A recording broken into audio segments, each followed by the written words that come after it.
Welcome to OpenConnect's RPA demo. What we're going to demo today is an attended automation that's going to automate the majority of the process, but then prompt a user for some information partway through. The process that we're going to automate is a fairly common problem today in the healthcare industry, and that is keeping the provider databases up to date.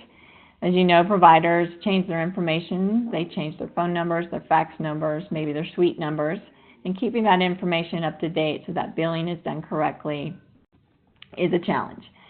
So it's a very time-intensive process to manually go in and update those providers when they change, and it can be automated fairly easily. The process that we're going to show you today is on this workflow. We're going to log into a system where we keep the provider information and look up a provider that we've been told needs to be updated. Maybe we got an email or a phone call or some indication that the provider needs to be updated.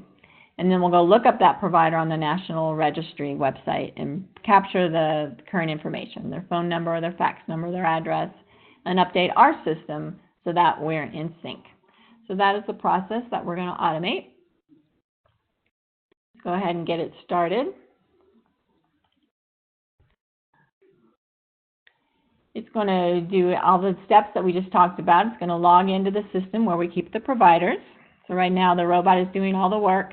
He logged into the system, he's bringing up the provider search, and now he's prompting me for the name of the provider that I want to update. Again, I could have gotten this information from a phone call, an email, or some other indicator, or maybe customer service has let me know through a ticket. So I'm going to enter the name of the provider that I want to update. It'll bring it up on this system and say, yep, we're missing some information. Go out to the National Registry, look up that provider, capture his phone numbers and his addresses, update the information on the screen, hit the update button, and then we're done. And the only interaction that I as a user did was to enter the name that I wanted to update. And that is the attended automation demo from OpenConnect.